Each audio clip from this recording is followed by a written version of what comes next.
He woke up on a cold prison floor surrounded by 4 women, each convicted of killing their husbands. His crime, being married to the warden. What happened that night would change not just his life, but theirs too.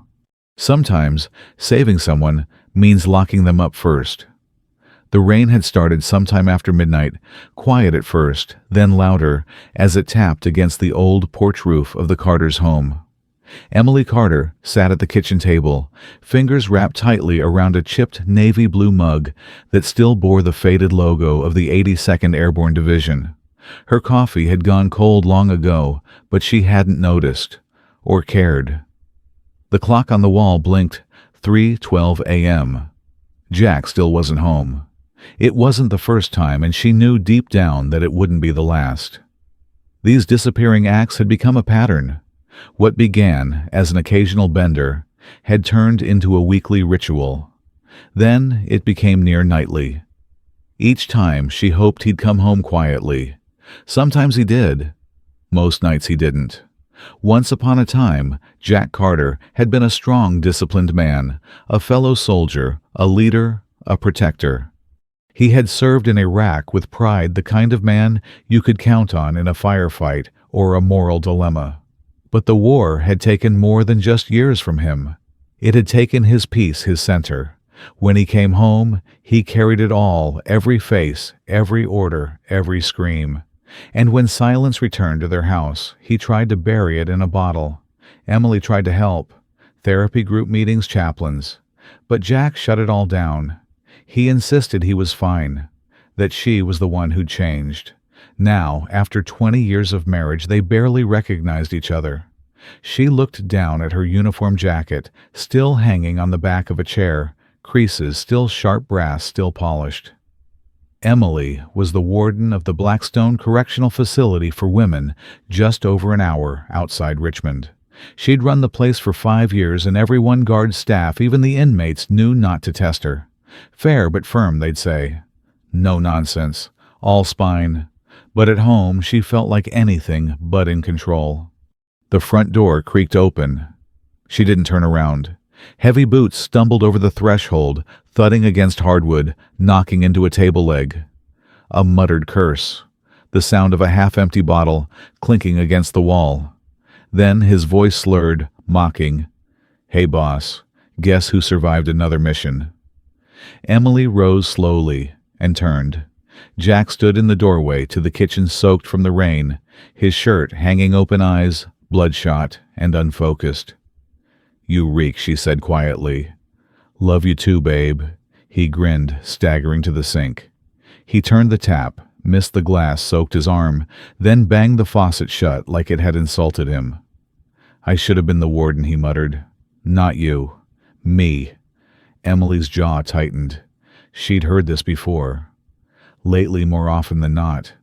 Somewhere deep inside, Jack had started resenting her success, resenting her control, her purpose, her strength. She couldn't take it anymore. "Jack," she said, voice. Calm, steady. "Sit down." "What if I don't want to? Then I'll make you." His laugh was bitter and tired. "Oh, sure. Just lock me up with the rest of your monsters." Emily looked at him for a long, heavy moment. Then she picked up her phone. She dialed. "Morales." "Yeah, I need the van. One non-compliant subject. We're doing this my way." There was silence on the other end. Then a low, "You sure?" Emily looked at Jack. He was passed out cold on the floor, drool at the corner of his mouth. Her heart broke, but she answered with steel in her voice. "Yes, he's going in." Jack Carter woke up to the unmistakable clang of iron bars. His head throbbed. His mouth was dry tongue, like sandpaper. The last thing he remembered was Emily standing above him with that look, the one that meant she wasn't bluffing this time. He blinked, trying to process where he was. This wasn't their bedroom. This wasn't even a holding cell at the sheriff's office. The air smelled of bleach, old concrete, and something else. Something like sorrow baked into the walls. The light above flickered, and then he heard it, a soft laugh. Then another, feminine, close. He sat up. 4 women stared at him from across the room. "Well, well said, a tall, wiry woman, with silver in her braids. Looks like Sleeping Beauty's awake." Jack groaned and rubbed his temples. Where am I?" "You're in cell 6B, sweetheart," said a younger woman seated by the wall. Her voice was quiet, but her eyes were sharp. "Blackstone Correctional. Women's wing." Jack's eyes widened. "Emily." "Bingo," said the one with the braids. "She's our boss." "Your wife, huh? Gotta admit, didn't expect her to toss her man in with us." Jack stood slowly, unsteady, swaying just a bit. "This is a joke." "Nope," said another voice, calm, cold. This one belonged to a woman sitting by herself on the far bunk. Arms crossed, face expressionless. "This is a message." The youngest one, barely more than 20, spoke next. "She ever tell you about us?" "I'm Kendall. I've been in here 4 years now. 2nd-degree manslaughter." Jack frowned.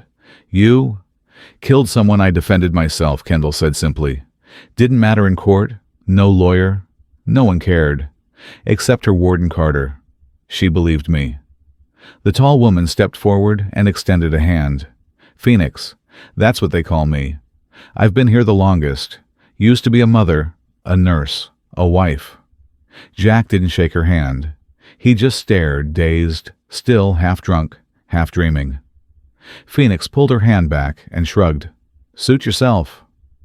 Another woman, dark-skinned with thick glasses, spoke from the corner. "I'm Tasha, former teacher. Got caught in something I couldn't get out of. Long story." Jack looked around the cell. There were no cameras, no guards peeking through, just him and them, and they were all watching.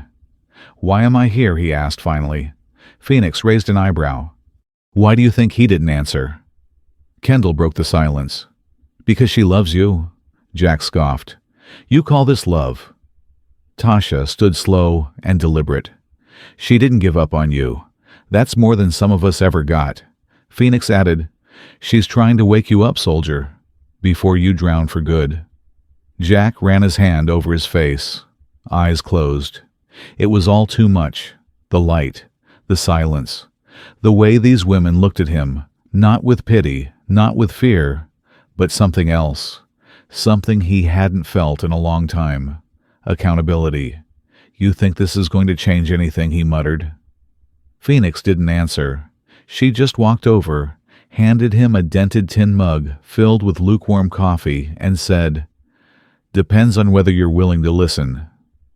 Jack took the mug. He didn't thank her, but he didn't throw it away either. He sat down on the edge of the bunk, and for the first time in years, he didn't speak. He listened. For a long while, no one spoke. The only sounds came from the distant clank of gates being opened and closed somewhere down the corridor, and the low hum of old fluorescent lighting overhead. Jack sat hunched over on the edge of the bunk, cradling the tin mug in both hands. The coffee was weak bitter and barely warm, but it gave him something to hold, something to focus on. Phoenix broke the silence first. "You know," she said, voice calm, like a late-night radio host, "they put me in here 17 years ago. Said I was dangerous. Said I was cold. They never once asked me why I did it." Jack looked at her silent. "I killed my husband," she said plainly. "He was a pastor. Had the town fooled, charming, holy, picture-perfect family man. But behind closed doors, he treated me like a possession, like a punching bag. I called the cops 6 times. Know what they told me? He's respected. He's under pressure. You just need to keep the peace." Her eyes stayed fixed on the wall. "So one night, I stopped trying to keep the peace, and the peace was finally kept." No one spoke for a moment. Tasha cleared her throat softly.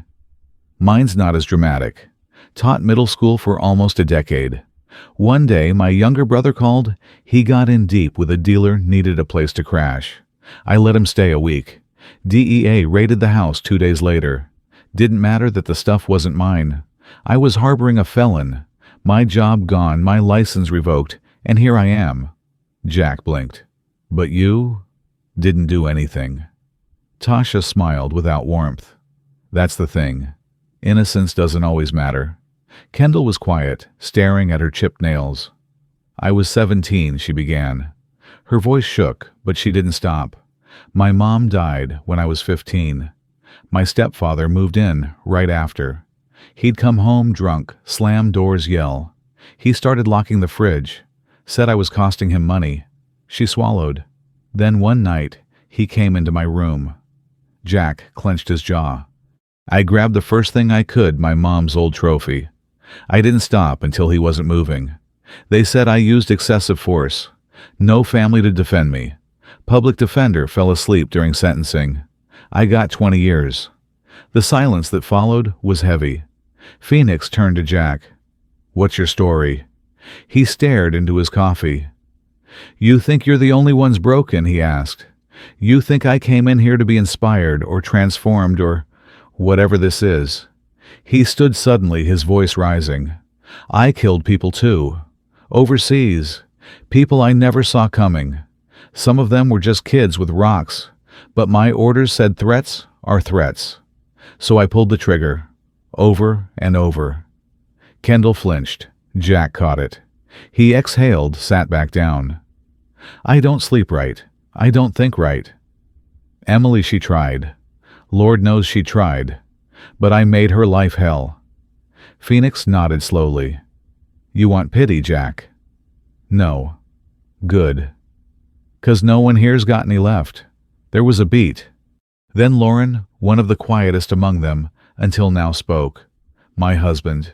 He used to drink, she said barely above a whisper. Said it made him brave.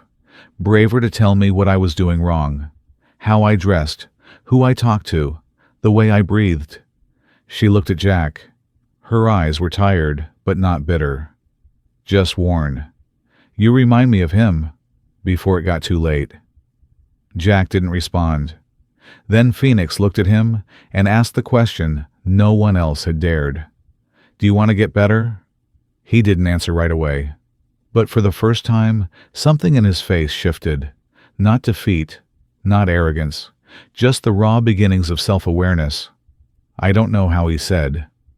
Phoenix reached under her mattress and pulled out a pencil and a wrinkled yellow notepad.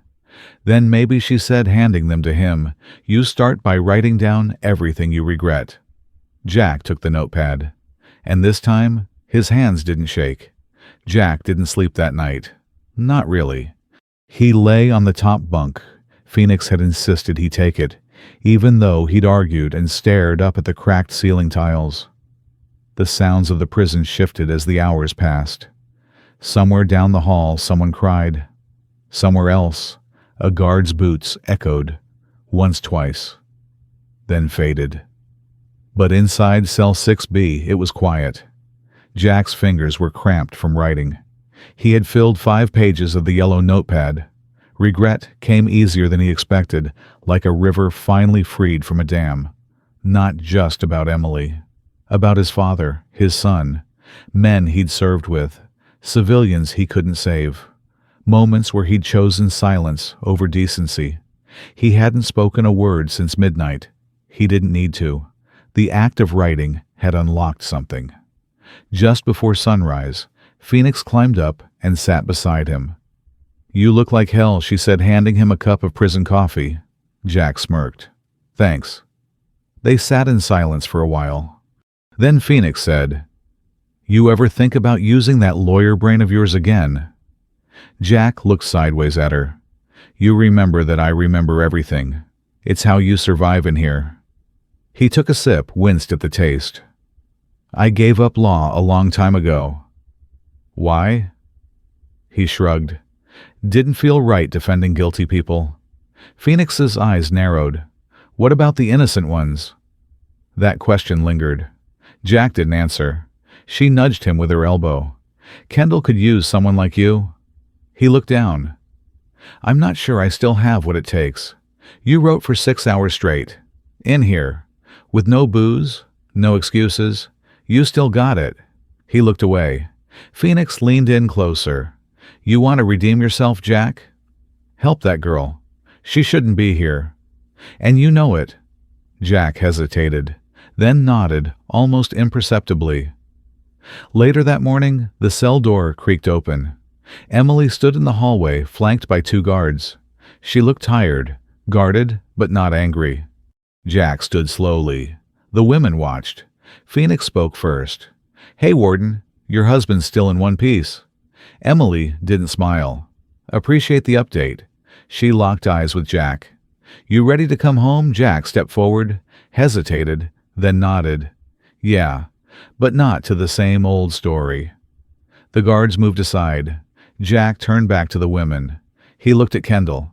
"Can I talk to you later about your case?" Kendall blinked. "You serious? I'm not promising miracles, but I'll try." Phoenix raised her mug in a small salute. "Now that's a man who just woke up." Emily said nothing as they walked down the corridor together. Jack didn't try to fill the silence. He was still processing everything, still shaking off the echoes of the night before. But when they reached the exit door, he finally spoke. "You know that was either the worst or best thing you've ever done to me." Emily stopped. Her voice was flat, but something warm flickered underneath. "Jury's still out." Jack looked at her, really looked at her for the first time in years. "I'm sorry, Em, for everything." She didn't reply, but after a long pause, she reached out and took his hand. No words, just a gesture. And for now, that was enough. 3 weeks passed. The house was quieter now, but not with the heavy silence of avoidance. It was a deliberate calm. Jack had stopped drinking. Cold turkey. The cravings came like waves crashing hard, unrelenting, but he let them pass one at a time. He poured out every last bottle, even the one he'd hidden behind the old air vent in the garage. Emily watched cautiously hopeful. She didn't say much. She'd learned that words meant little without action. But every morning when she passed by the kitchen table and saw him hunched over that yellow notepad, a flicker of something warm lit up inside her. Determination. Maybe even healing. Jack wasn't writing regrets anymore. He was writing emotion. Kendall's file had been tucked into the back of the cabinet labeled "Cold Sentences." Emily had passed it hundreds of times, never thinking she'd hand it over to her husband. But something in Jack's eyes that day, when he asked for it, told her this wasn't about redemption anymore. It was about justice. He reviewed the court transcripts. Sloppy work by an overworked public defender. A judge who barely glanced up. A statement ignored. No trauma expert had been consulted. No one had bothered to even verify her age. She was a child, Jack muttered one evening, pacing their small study. They sentenced a child to 20 years because she defended herself from a predator. Emily leaned against the doorframe. "What do you want to do?" "I want to give her a real chance. A real voice. A defense that actually sees her." He reached out, held Emily's gaze. "I want to be that voice." By the 5th week, Jack had filed a petition for retrial. It was a long shot, Emily told him as much, but he didn't blink. He met with Kendall once a week in a small consultation room just beyond the chapel. She was guarded, at first skeptical. But slowly, trust began to grow. He never pushed. He asked questions, gently treated her with the kind of care that reminded her of someone long gone, her mother maybe. Phoenix would nod silently when Kendall returned to cell 6B after those meetings. Tasha once remarked, "You look lighter." Kendall smiled and didn't argue. Jack found allies. An old law school friend, now a federal clerk, helped him craft the legal narrative. Emily, using every bit of leverage she had, convinced the Warden's board to back the motion. There were obstacles, delays, quiet resistance from within the system. "It's a closed case," some said. "Don't open old wounds." But Jack pressed on. By the time the court agreed to hear the retrial motion, it had been almost 3 months since that night in cell 6B. The morning of the hearing, Emily found Jack in the kitchen, suited up, straightening his tie. She leaned against the counter, arms folded, nervous. He looked up and smiled faintly, terrified. She walked over, fixed his collar, then stepped back. You've already won more than you think.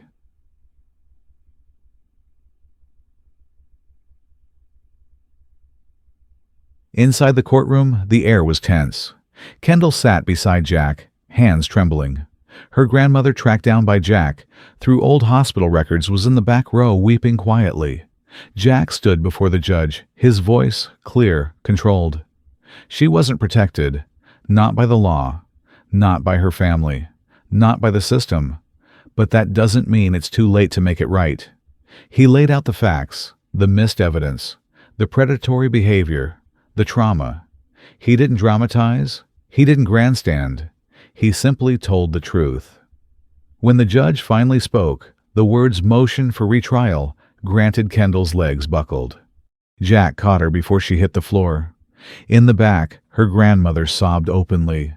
And somewhere beyond that, Phoenix, Tasha, Lauren, they waited watching from the prison transport van, just outside, gripping each other's hands.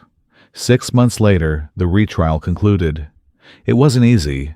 Jack had to face a system that had failed people like Kendall for decades. The prosecution didn't go quietly. They painted her as violent, unstable, dangerous. But Jack came prepared with expert testimony on trauma, detailed records of abuse, and a clear timeline of what had really happened that night.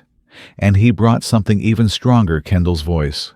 She took the stand and told her story, not as a scared girl, but as a survivor. The courtroom fell silent when she described what she'd endured and the quiet, determined way she had fought back. The jury took only 4 hours. Not guilty. Kendall gasped, tears pouring down her cheeks. Jack reached out, steadying her as she collapsed into his arms. Her grandmother rushed forward, wrapping both of them in a trembling embrace. The judge nodded solemnly. Case closed. Outside the courthouse, the sun was beginning to set. Reporters buzzed near the steps, but Jack and Emily stood apart, just watching Kendall rejoin the world. Emily whispered, "You did it." Jack shook his head. "She did it. I just reminded the court to listen." They turned to go, but a young boy darted through the crowd. He was maybe 12, wearing a rumpled hoodie, eyes wide with excitement. "You're Mr. Carter?" he asked, panting. "This is for you." He handed Jack a plain white envelope and vanished before they could say a word. Jack opened it. Inside was a single handwritten note. "The fireplace, table for 2. Reserved." Emily raised an eyebrow. "What does it mean?" Jack smiled, tired, amused, and a little proud. "It's from Cell 6B, Phoenix's way of saying thanks." That night, they drove 2 hours to a tiny diner just off Route 33. The hostess smiled knowingly when she saw them. "Table's ready," she said. Back corner. There, in the warm glow of a brick fireplace, 2 plates were already set. A small card in the center read, "To the man who kept his word." Jack laughed softly. "Guess the girls bought us dinner." Emily squeezed his hand. They didn't talk much that evening. Didn't need to. The silence between them was different now, full of trust of something healing. But Jack's thoughts wandered. Phoenix had once said, "You want redemption, help someone else." And he had. But it didn't feel finished, because Cell 6B wasn't the only place full of women with stories no one had ever listened to. There were more Kendalls, more forgotten voices, and he wasn't done. As they walked out of the diner into the cold Virginia night, Emily wrapped her coat tighter. "What are you thinking about?" Jack looked at her, then at the stars above. "I think he said I just found my mission again, and for the first time in years, he meant it."